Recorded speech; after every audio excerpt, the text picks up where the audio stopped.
Hey, thanks for your reply back. I think that I must have come off wrong because I think that I've been interpreted in a way that's that's not what I intended to get across. I had said the opposite of that. In fact, I had wanted to say the opposite of that. You said that as long as morality would be intact, as long as the body and the mental faculties or the our intellect was intact and kept pure. That's the opposite of what I was saying. I was saying that morality, moral character, um, runs to the core of subjectivity, um, in a way that your physical fitness and and your reflective, abstractive, intellectual capacities and skills do not.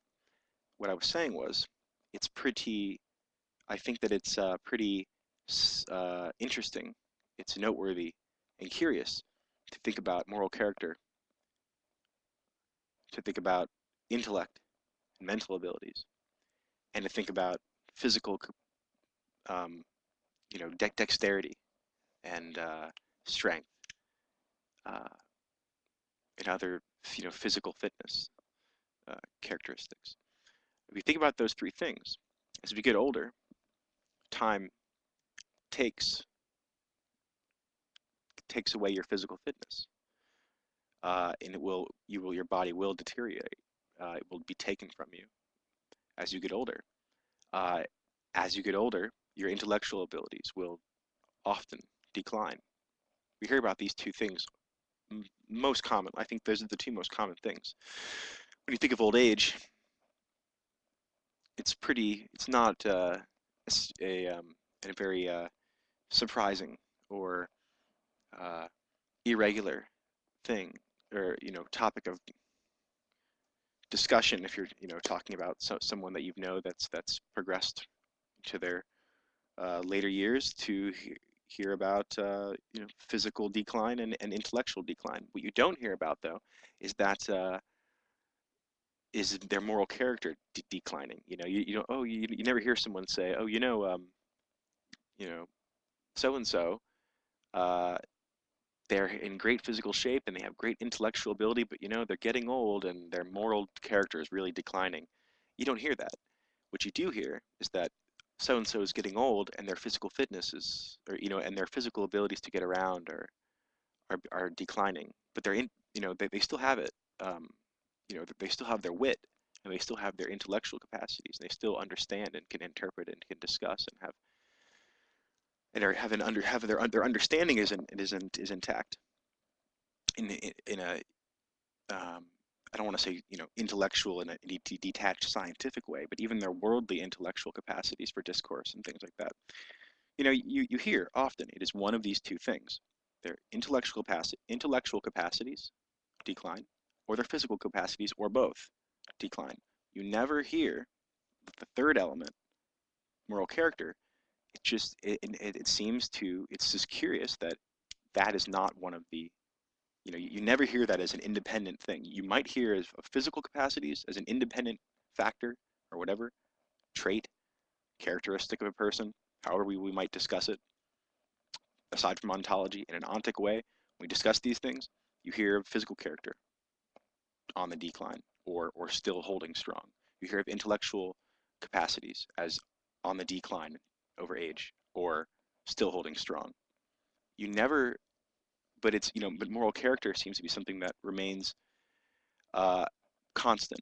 And I don't mean that one's moral character, and I'm not talking about morality in general. It's a very general concept. I'm talking about someone's moral character, uh, just the kind of person that they are, the kind of atmosphere, the presence that they just naturally, without trying, as you say, I'd say pre-reflectively, just their uh, just their, I guess, the only other word I don't want to say natural as in certain connotations it might have, but just their natural, not without trying to do anything, just naturally being that way in their being. Their moral character is something that seems to remain rather constant in comparison to your physical characteristics and and your intellectual capacities. So what I was not saying is that, you know, as long as your body and your mental faculties, as you said, and, you said that you had interpreted me as saying that I was, you know, sort of championing the idea that as long as our physical capacities and as long as our mental capacities, you know, mental capacities, as long as these were intact, then the purity of morality would stay intact. And that's the opposite of what I was saying. I was saying that it's curious that mere moral character seems to remain and endure as a way of being, as a way of presencing, as a way of as a way of engaging with the world prior to reflective abstraction. That remains constant, whereas your ability, the secondary abilities for abstraction, or even your abilities for physical dexterity or things like this are will decline. And as you know, so I think I'm just saying the same point over again. This is was just an interesting point. And I guess what that says is that when you come into that moral dilemma that was discussed by Fred, Conferencereport, your moral character is what gives you the immediate impulse. Um, your first surge or impulse toward the situation, toward getting a grip on the situation, your first understanding and intuitive feeling. This is bound up with a certain part of yourself, part of who you are, your subjectivity, and then there's another part of you that can reflect and abstract and say, wait a minute, and they can, you know, write a list about pros and cons, stuff like that.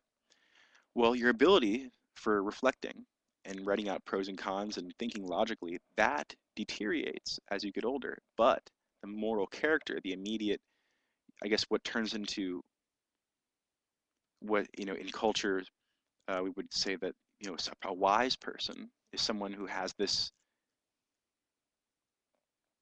it's not a detached sense of morality, it's a very engaged sense of morality.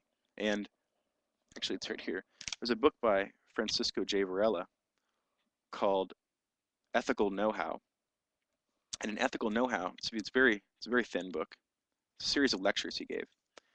And in here he talks about commonsensical emergence and how there is no real self, and there is only we are a bundle of embodied you know, in dynamic interaction with the world. And you know, he goes over all these topics in neuroscience and cognitive science and Buddhism, and he talks about knowledge as an action, and how we are basically we are our situations, and we are these micro worlds, and a micro world for him is we are basically a collection, a family resemblance, a collection of micro worlds and micro identities. And micro worlds are any readiness for action. So you sit down for lunch, that's your eating lunch self, and it sort of becomes, it's very Heideggerian, obviously. It becomes you know, in a Dreyfus interpretation, which I don't think that it's totally off. I think there is a part of Heidegger that's about that. And he says that, you know, we sit down for lunch, and our having lunch self is totally, you know, it's transparent, and it lets us do other things, and we don't have to think about it. It just emerges and unfolds in the situation.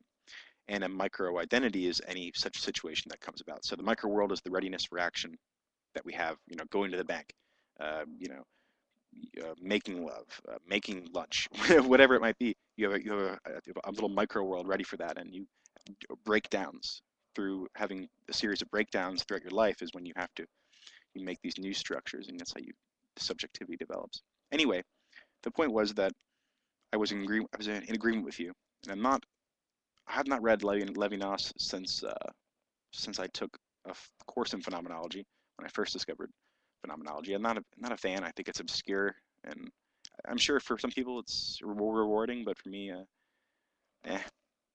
But don't get me wrong. I think that morality is not just tied to sociality; it's completely social and historical. I was just saying that for each person, the moral character, their society be embedded in them.